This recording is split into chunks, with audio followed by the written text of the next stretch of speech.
Hello दोस्तों, आप सभी का स्वागत है हमारे इस YouTube channel KPL study point में। दोस्तों आज हम लोग क्लास 10 साइंस के वीवीए ऑब्जेक्टिव क्वेश्चन को देखेंगे जो आपके मैट्रिक बोर्ड परीक्षा में इस बार पूछे जाने की काफ़ी संभावना है। तो इसलिए दोस्तों आप लोग वीडियो में शुरू से लेकर अंत तक बने रहिए।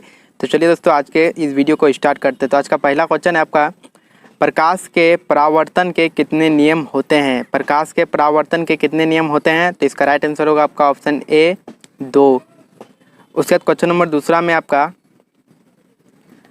प्रकाश के अपवर्तन के कितने नियम होते हैं। तो इसका राइट आंसर होगा आपका ऑप्शन सी 2। प्रकाश के अपवर्तन के कितने नियम होते हैं? तो इसका राइट आंसर होगा आपका ऑप्शन सी 2। दोस्तों इसमें आप लोग विजुअल लगा लीजिए, काफ़ी इंपॉर्टेंट क्वेश्चन है। उसके बाद क्वेश्चन नंबर 3 में कह रहा है आपका, प्रकाश तरंग उदाहरण है। तो इसका राइट आंसर होगा आपका विद्युत चुम्बकीय तरंग का, यानी कि ऑप्शन बी इसका राइट आंसर होगा। इसके बाद क्वेश्चन नंबर 4 में कह रहा है आपका, सोलर कुकर में व्यवहार किया जाता है। सोलर कुकर में आपका किस दर्पण का व्यवहार किया जाता है? तो ऑप्शन ए में आपका अवतल दर्पण का, ऑप्शन बी में आपका उत्तल दर्पण का, ऑप्शन सी में आपका समतल दर्पण का, ऑप्शन डी में आपका इनमें से कोई नहीं। तो दोस्तों इसका राइट आंसर होगा आपका ऑप्शन ए अवतल दर्पण का। उसके बाद क्वेश्चन नंबर 5 में आपका, सर्च लाइट का परावर्तक सतह होता है। सर्च लाइट का परावर्तक सतह होता है, ऑप्शन बी इसका राइट आंसर होगा आपका अवतल। उसके बाद क्वेश्चन नंबर 6 में आपका, प्रकाश की किरणें गमन करती है। तो इसका राइट आंसर होगा आपका ऑप्शन ए सीधी रेखा में। प्रकाश की किरणें गमन करती है सीधी रेखा में।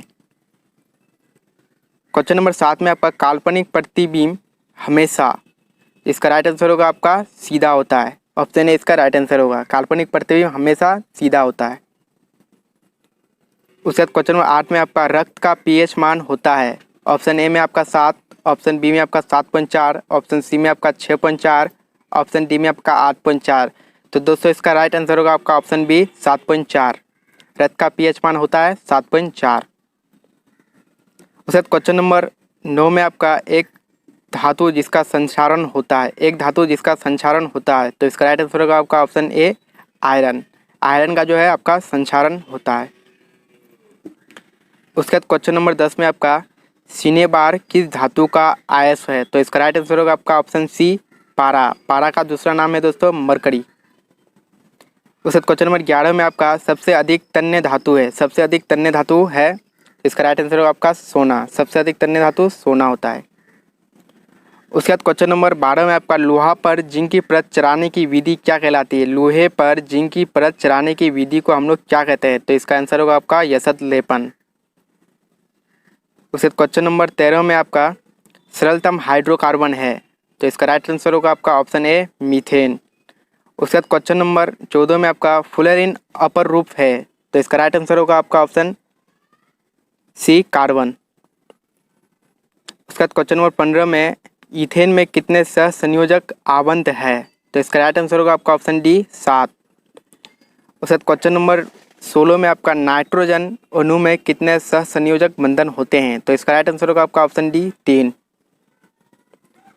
क्वेश्चन नंबर 17 में आपका, कार्बन और हाइड्रोजन से संयोग कर बनाता है, यानी कार्बन और हाइड्रोजन के संयोग होने से क्या बनता है। तो इसका राइट आंसर होगा आपका option B hydrocarbon. Question number 18 में, कार्बन की संयोजकता होती है। तो इसका राइट आंसर होगा आपका ऑप्शन डी 4। कार्बन की संयोजकता कितनी होती है? तो इसका राइट आंसर होगा आपका ऑप्शन डी 4। क्वेश्चन नंबर 19 में आपका, ग्रेफाइट अपर रूप है। तो इसका राइट आंसर होगा आपका ऑप्शन ए कार्बन का। ग्रेफाइट जो अपर रूप है वो है कार्बन का। क्वेश्चन नंबर 20 में आपका, 3 कार्बन परमाणु वाले एल्केन का नाम है। तो इसका राइट आंसर होगा आपका ऑप्शन सी प्रोपेन। 3 कार्बन वाले परमाणु का नाम है आपका प्रोपेन।